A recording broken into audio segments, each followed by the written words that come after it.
Evening Funketeers, it's your boy Dan Whitell, aka Golden E-Pump, and I'm here at the Cosmic Kitchen tonight. I'm with Sean, aka Illiterate, Johnny Steele, and Lacey. The Scribes, you guys are playing a gig here. We're in business on this podcast / YouTube video. I'm going to open up with the first question I ask all my guests on the podcast. I want an example of an undeniable banger. So this is a song that everybody knows and everybody loves. Do you think you can get one? Dead press hip hop. I don't think that's as universal as you think it is. Tina Turner, Stevie Windows, just out of respect that she's just passed away. And right up. Nice. I mean, you could. Stevie Window, just like it. I'm the party. And I only know it for me mum. There's Roots Maneuver, Witness to Fitness. Sure. I'm just going for you pop bangers, aren't I? But yeah, he's spotting it straight. Yeah, but sure, if that comes on. No? What's that Clan Cream? Dollar bill, yo. I mean, it's a yes for me. I think Wrecking Ball, Miley Cyrus. That is So back to Lacey, man. I mean, the video. No, the whole thing, that's a banger. Didn't she literally have like an album called Bangers? I don't know if she Yes.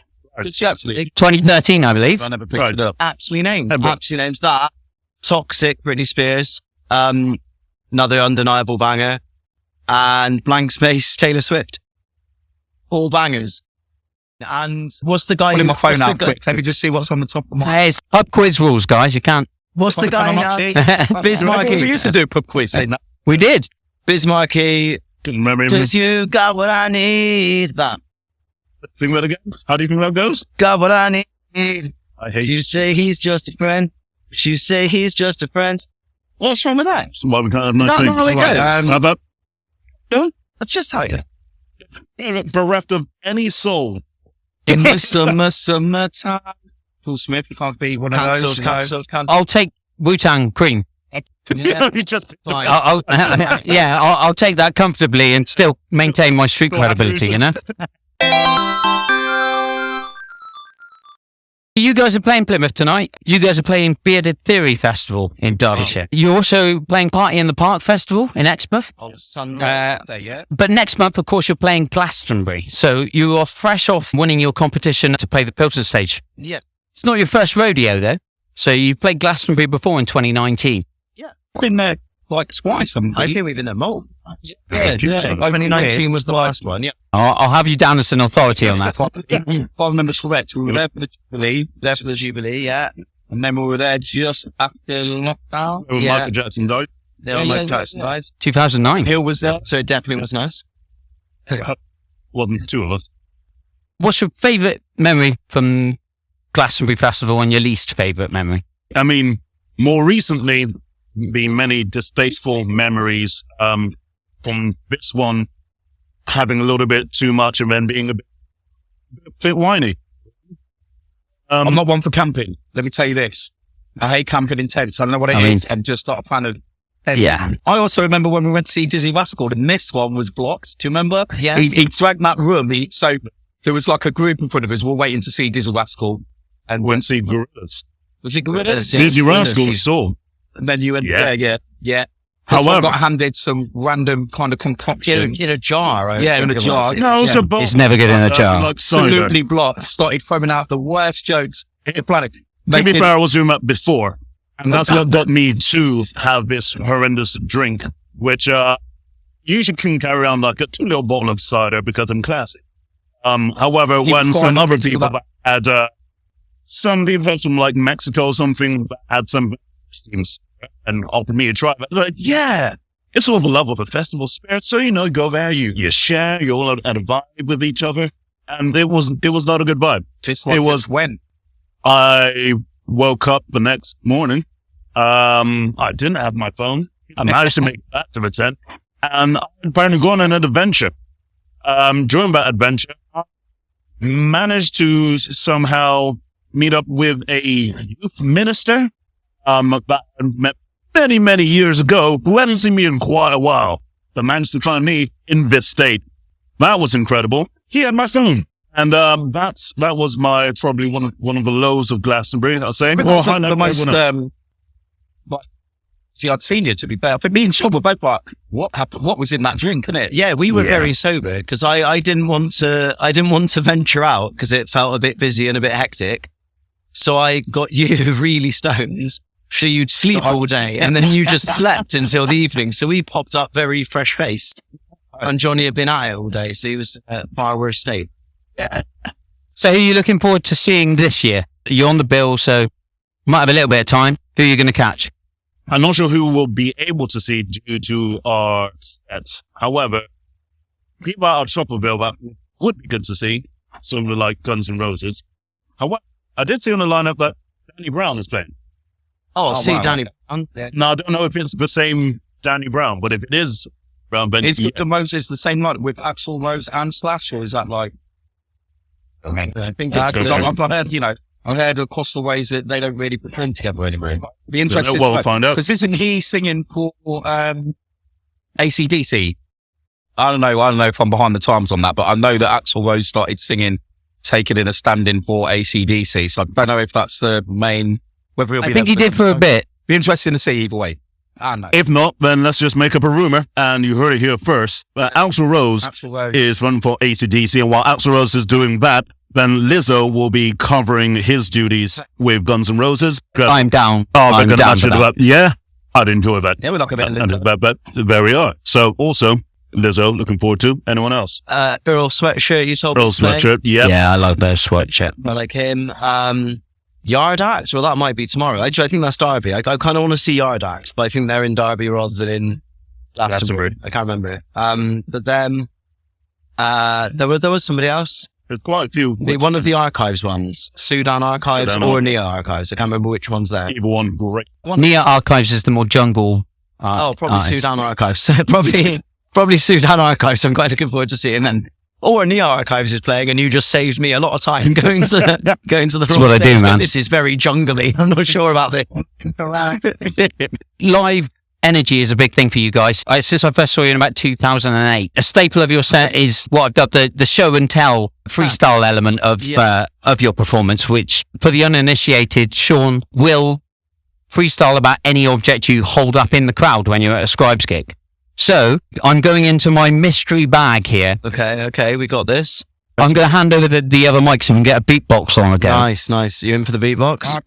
Okay, you in for the beatbox? Nothing, you just have to beatbox loudly. Mystery item number 1 is coming out now. Okay, oh, nice. Yo, off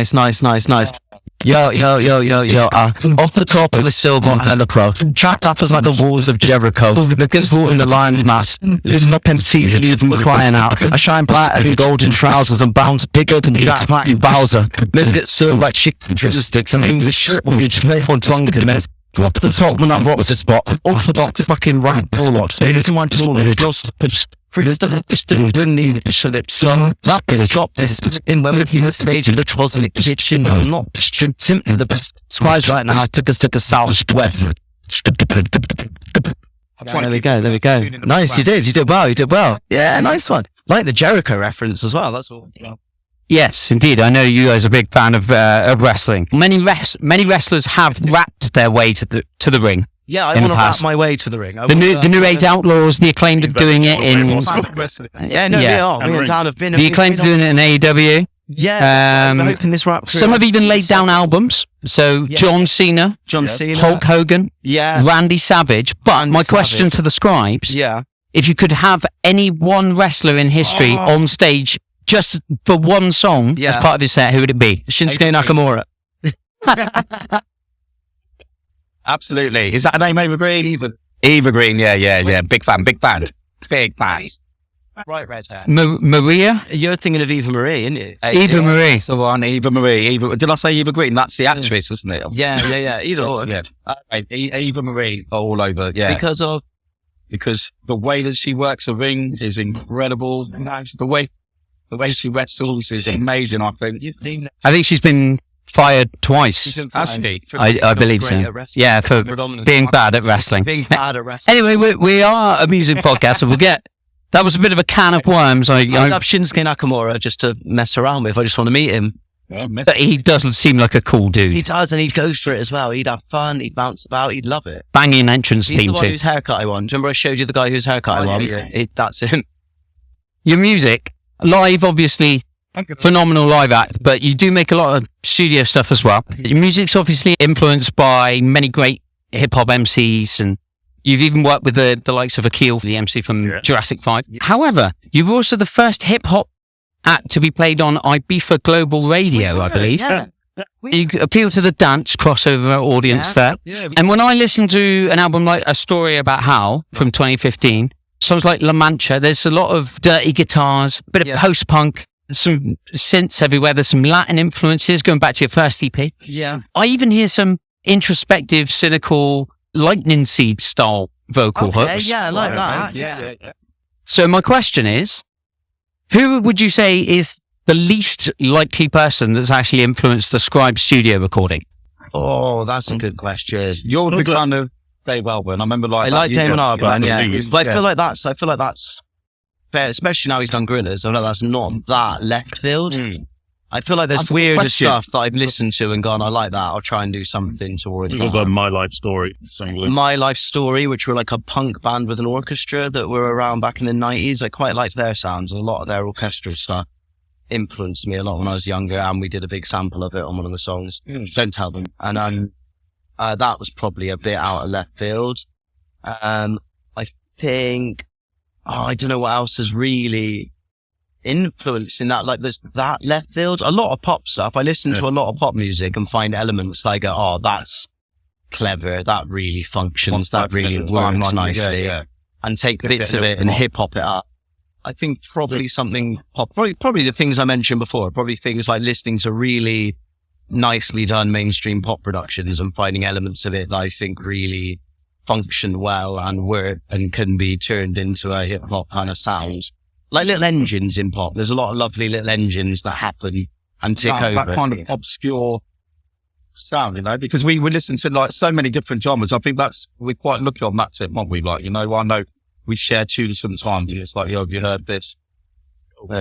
Yeah, but they're way, like you say, left field line. Yeah, a lot of Britpop, a lot of Britpop stuff, isn't it?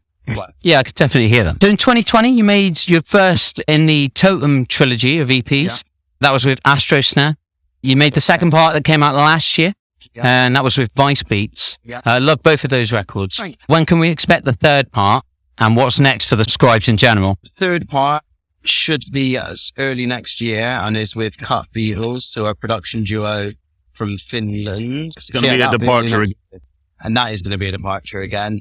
And then after that, I think we're going to try and focus on some singles because we got a few songs with producers that we've met along the way that we like quite a lot that we want to do as kind of showpiece singly things and just focus on a single and a video at a time and pushing one thing rather than a whole record for a bit. Yep. One of those is probably going to be with Jimmy Needles and some other people that we're quite excited to work with, but we can't properly say yet. Yeah. Excellent. Love it. Any dream collaborations that are realistic? Oh, Beethoven's out. Start for my trees. How realistic do we have to be? They just have to be alive and working. I mean, technically blur back together at the moment. Yeah, Damon Albarn. Damon Albarn. Sneaking those DMs. I would like to. I could hear you guys doing a De La Soul style collab with Gorillaz. De La Soul. I saw a meme the other day, which was all Gorillaz songs or a rapper going, it's in the hood and I'm this and it's awful in the hood. And there's Damon going, oh, Mr. Bendy Legs, where have you been in space? I'd like to do a song like that. So you guys are performing tonight at Cosmic Kitchen. How do the differences in preparation change from a small gig, a club gig, to a big festival set? Quite similar, to be honest. Yeah, we keep it all the same, and that's what keeps the energy up. That's the magic of the Scribes. You've got to basically just have a lot of energy. And because a lot of it's speeding up a crowd, it's more of like an improv set. So you're sort of more like a DJ set where you sort of feed off a crowd's reactions, see how we're going. And that's how we tailor the set, just to be able to jump from one mood to the next, depending on how the crowd's going. So a lot of it is a freestyle set every way possible, really.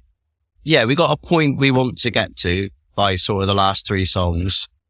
And that's almost always the same point we'd like to get to, whether it's like a small crowd or a massive crowd. We still want to get them to that same point. But the journey there is changes. Awesome. You can check out the Scribes. Their back catalogue is all over digital media. You can get it on Apple Music and Spotify, all the way from 2005's Evolution EP to present. Let all the Caco fans at home know where they can find you online. You can find us online. You can join the mailing list at quillequip.com. That'll keep you up to date with all the gigs and stuff. You can Instagram at the Scribes, facebook.com/Scribes Music, TikTok at Scribes Music. There is a Twitter, but we don't use it, so it's there. But it's mainly to link if to you want the it. Places. So one of the other places, ideally, to check this out. You can find the Scribes touring all around the UK this summer. Thanks very much. You can check out the next episode of the podcast. It's a two-parter in which we'll be discussing the greatest James Bond themes of all time. Any thoughts, guys? Nice. Greatest James Bond theme. Do you know what? I'm a big James fan Bond's of Alicia Robocop. Keys and the Chris Are we being serious now? Yeah. Yeah, the Alicia Keys and Chris O'Connell. I'm about close to putting my Spotify, but that's one of them for me up there. I just think It's the one from Quantum of Solace. It's a decent tune. You're all wrong. It's the Paul's Menu music from Goldeneye. That is the best James Bond theme by far. You heard it here first. Dun, dun, dun, dun, dun. Remember to like, subscribe, and make sure you stay funky, you hear? I'm Dan Whittle. Boy. Dan Whittle. This one. Cheers, guys.